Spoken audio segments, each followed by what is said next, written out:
کے علاوہ معین شخص ہوگا دجال. یہ معین شخص جو دجال ہوگا اس کے بارے میں بھی ایک تو بالکل متفق علیہ چیزیں ہیں. نمبر ایک کہ وہ شخص ہے، قطعی ہے، یقینی ہے، اس کا حلیہ بھی حضور صلی اللہ علیہ وسلم نے احادیث کے اندر بیان کیا. دوسری بات یہ کہ اس کے ہاتھ میں قوانین قدرت، گویا کہ تسخیر کائنات گویا کہ نقطہ عروج کو پہنچ چکی ہے. تمام اختیارات الہی تقریباً اس کے ہاتھ میں آ چکے ہوں. جو بڑے سے بڑے معجزے اللہ تعالیٰ نے نبیوں کو دیے ہیں وہ معجزے کر کے دکھائے گا. وہ مردہ کو زندہ کرے گا،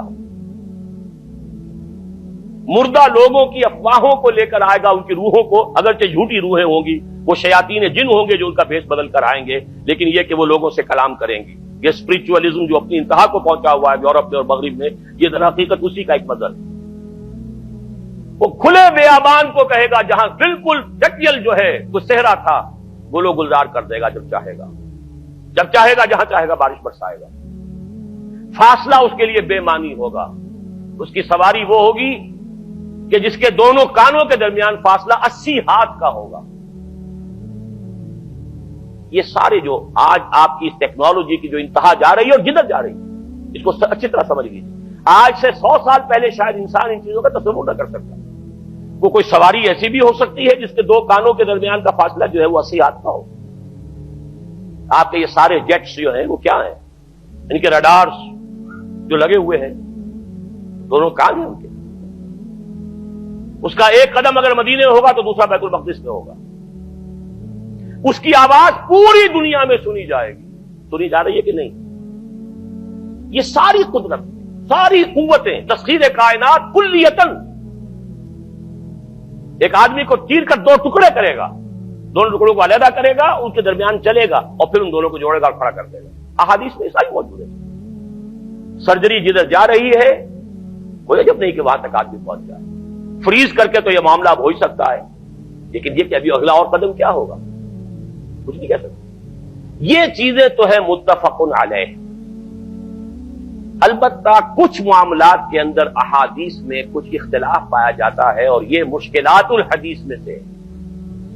اور میں بھی چونکہ اس مسئلے میں اب تک بھی اسی درجے میں ابھی قطعیت کے ساتھ میں کوئی بات نہیں کہہ پا رہا ہوں، لیکن اب چونکہ گمان غالب کے درجے میں ایک رائے تک پہنچ چکا ہوں، اس لیے میں نے آج اس بات کو آپ تک پہنچانے کے لیے یہ عنوان اختیار کیا. اس لیے کہ حدیث میں جو آتی ہے تفاصیل اس سے معلوم ہوتا ہے کہ یہ دجال دو دجل کرے گا.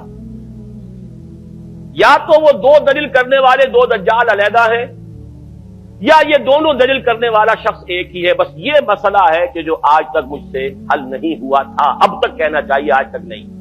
اور یہ اس میں علماء سے بھی گفتگو ہوئی ہے اور جن لوگوں نے اس مفہوم موضوعات پر اپنا وقت لگایا ہے ان سے بھی گفتگویں ہوئی ہیں، تو وہ بھی اس مسئلے کو حل کرنے سے تاحال قاصر رہے. لیکن یہ کہ اب میری رائے یہ ہے کہ یہ دو شخص ہیں علیحدہ علیحدہ، واللہ عالم. لیکن ایک رائے تک میں پہنچ چکا ہوں، اس لیے وہ رائے آپ کے سامنے رکھ رہا ہوں اور آپ کے ذریعے سے وہ آگے بھی پھیلے گی تو اہل علم کے ساتھ جو ہے اس معاملے کے اندر تبادلہ خیالات کی نوبت آئے گی انشاءاللہ. لیکن یہ کہ اس میں یہ بات قطعی اور یقینی ہے کہ اس طرح کا ایک شخص پیدا ہوگا.